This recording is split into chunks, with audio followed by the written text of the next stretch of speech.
Төсек теңестірген қосағына 20 жылда бұлай жағымпызданып көрмеп еді. Қолына жұқпай, дастарханды әпсетте жайнатып жіберді. Күнде шығара бермейтін тоңазғыштың күрегейінде тұрған сары майды да тәрелкеге толтырып алдына қойды. Қара табаға шыжғырып пирәшке пісірді.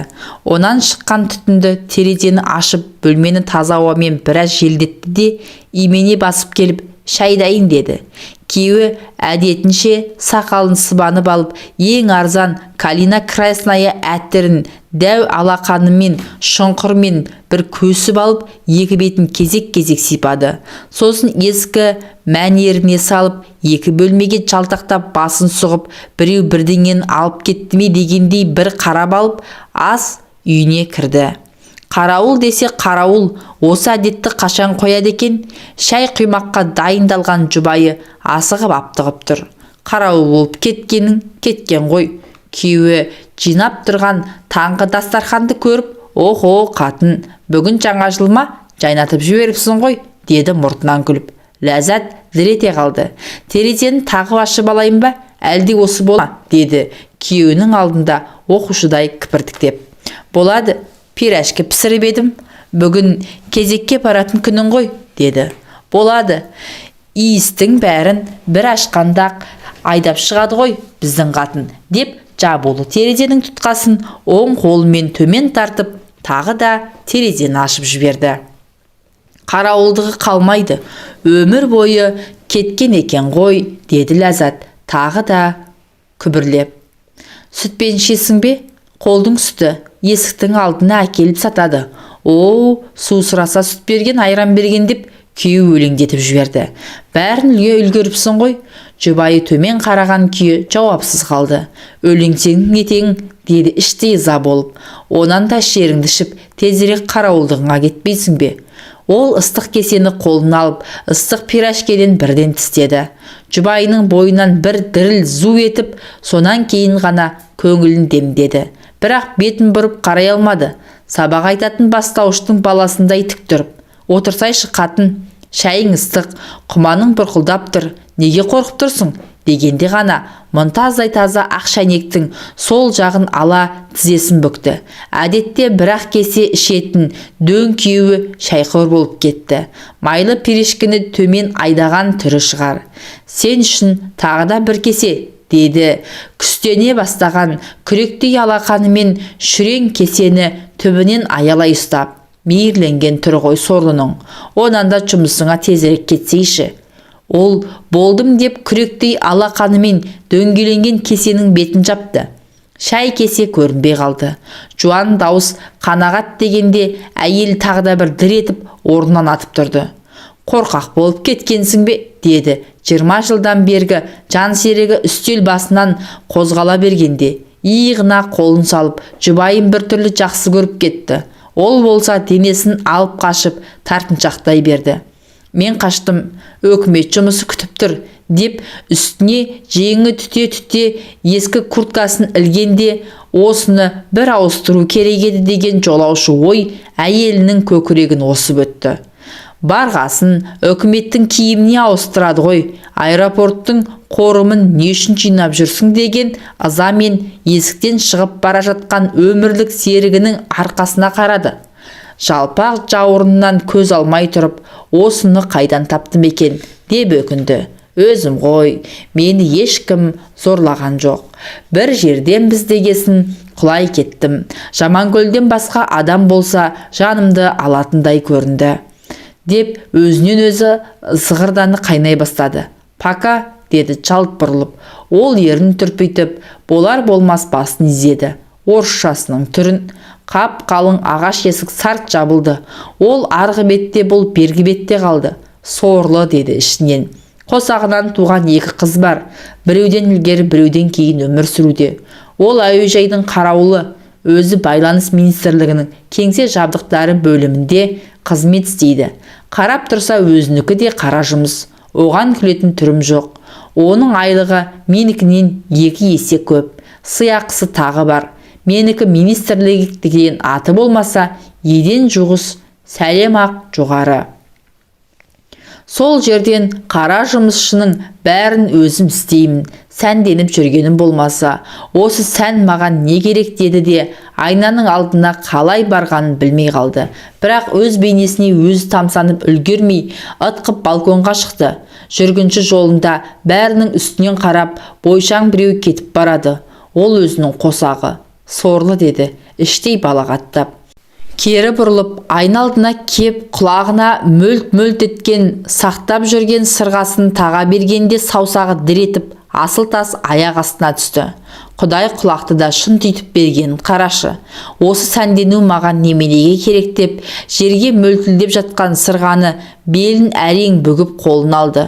Мұны да туған күнімде сыйлаған анау сорлы ғой деп, күйеуін күстаналады. Жоқ, тағайын, сырға сұлулық сыйлайды деп, құлақтың бітеле бастаған тесігіне иненің ұшын кіргізіп жібергенде тұрған орнынан ыршып кетті. Терісі ауырғанмен жан дүниесі жайтапты, бітеліп қалыпты. Көптен тақпағандығы ғой. Бітелсе енді ашылады деп қантымыр көңілмен үсте ең әдемісін киді. Осымен кімнен кеммін? Әдемі шүберектің әсерімен көкірегі оттай жанып, бір мақтаныш сезіммен жер баса алмай алып ұшты. Тігінен тұрған сопақ айнаның алдына қайта-қайта барды. Қырынан тұрып, денесіне қол тигізіп, айнадағы келбетіне сүзілді. Алақанымен бөксесін сипады. Ешкімнен кем емеспін. Енді тағы да айналып көрді. Осы бексе ғой маған бөтен еркекті ынтық қылып қойған деп, енді өмірде кездескен екінші адамның қылықтарын ой елегінен өткізе бастады.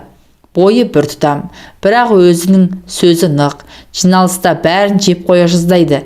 Бәрі осының сөзіне тоқтайды. Пысығақ, өзінің тікелей бағынатын бастығы да сол. Енді мені жеп қоятын шығар деп, миығы тартып, екі көзі оттай жанған қимылы шалт тапал жігітті көргенше асықты. Өзі сөзге шебарақ, қисық сөздің түбін түсіреді. Жаңа жылға таяу жаңа күнтізбе, қалам мен жеке қойын кітапшаларын таратып, есігін жаймен тық-тық шерткенде кіріңіз деген сергек дауыс естілді. Күнде көріп жүрсе де есіктен имене аттады. Мұнтаздай таза бөлмемен түкпірдегі телевизор, диван мен кресло көзіне жұмсақ көрініп, көңіліне майдай жақты. Жанары шығардай жанып, ойнақшып тұр екен. Алдында шай. Ұрты томпайған шайнектен бір кесе шай құйды. Мен құямын ғой, деді бұл қолын қозғалтып. Үй менікі, мен құяйын. Я солай ғой, деп кеңсе заттарын алғандағы туралы тізімді алдына қойып, мына тұсқа қол қойыңыз, деді күбірлеп. 37 жыл болса да бас кетеді ғой, деді. Ол жұп-жұқа алақанына ілініп тұрған нәзік саусақтарды бүлкілдетіп ұстап. Қандай кішкентай алақан деп таңғалды. Біздің үйдегі үстінен басқанда шай кесе жоқ болып кетеді. Сырты бұжыр-бұжыр жалпақ алақанды көз алдына әкелді. Ол қол тигізсе, мұның түгі де қалмайды. Солай, ол далада, бұл үйде, ол күрек, бұл қалам ұстайды. Мә деді, тізімді өзіне ұстадып. Бұл қап қалың журналды қайтып алды да, неге 37 жылы еске алды екен деп, бір піспеген ой басына дік ете қалды. Әйтеуір 37-нің жақсы нәрсе еместігін біледі. Сол кездері ата-бабасы Қытайға қашқанда, бұлар бергі бетті сағалап елде қалған. Жаңа жылдың алдында екеу болып шай ішейік, деді бастағы. Кішкентай тәрелкеге быжылдаған торттан алып, суып бара жатқан шайдың үстіне томпақ шайнекті еңкейтіп, сыздатып сутамызды. Менен де бір дәм татсайшы. Иә деп бір ұттады. Суып қалған қызыл су ерініне мұздай болып тиіп, салқын әсер тұла бойынан жүгіріп өтті. Осыны да шай деп ішіп отырсыз ба? Ләззат, служебный романды көріп бедің, деді күлімсіреп іштей қарап. Ештеңе түсіне алмады. Күлімсіреген қос жанар тұла бойын ішіп жеп барады.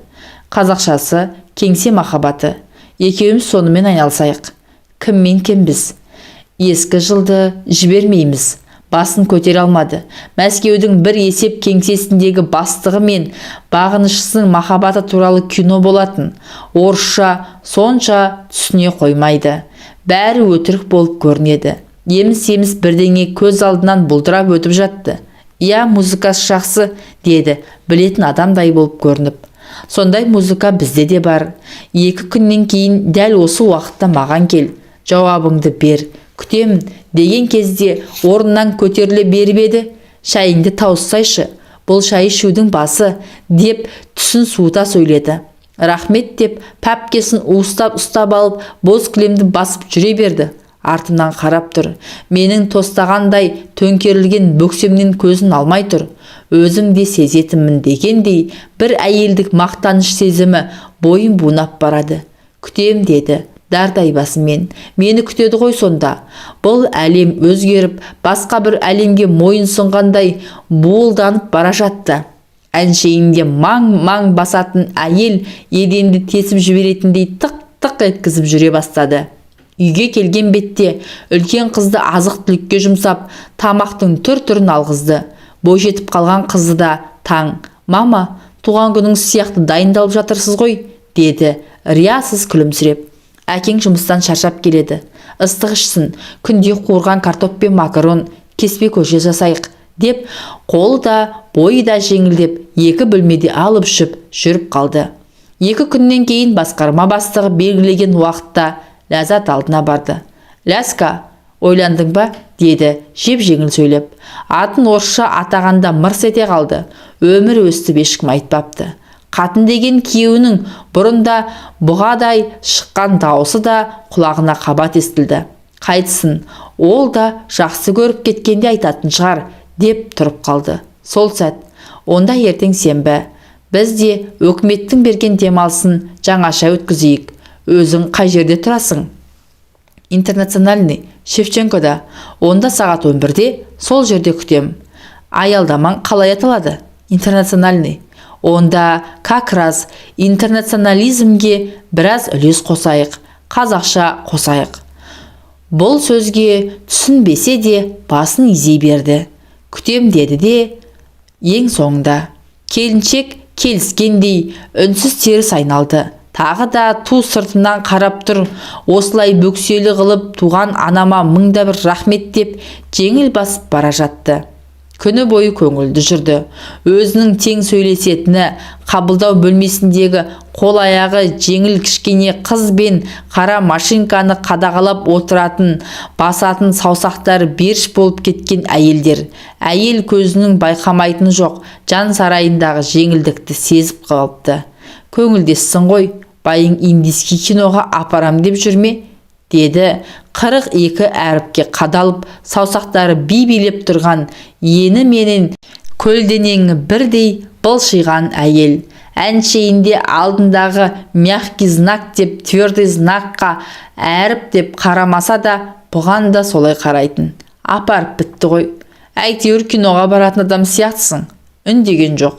Машинкаға басылған қағаздардың 2 данасын түгендеп алды да шығып кетті. 2 дана адам да 2 дана қағаз секілді. Ортасына қара қағаз салып басады. Қара қағаз қалың кезде әріпте анық түседі. Жұқарғанда дей бергенде ойын тағы былшиған әйел бұзып жіберді. «Ұзын дәлізде кесе көлденең тұр. Солай де», деді кекесінмен. Бұл өне бойы дір-дір етіп, ең соңғы беттің арасына жабысып қалған қара қағазды тырнағымен түртпектей берді. «Тастап кет қара қағазды», деп бұйыра сөйлеп қолын созды. Бір биған саусақтарымен қып-қызыл қылып бояп алған тырнағы. «Жетісіп қапсың». Екінші құлағына да көздей сырғаны әрең тақты. Екеуі бірдей бітеліп қалмаған шығар. Өзінше бұра тартқан болды. Бағана Гүжбандай күйеу есікті тарс жапқаннан кейін жан дүниесі жеңілдеп қалды. Өзін еркін сезініп, еркін ойланды. Ескі айнаның алдына барып, өз бейнесіне өзі сүйсіне қарады. Жұрттан кемін бе?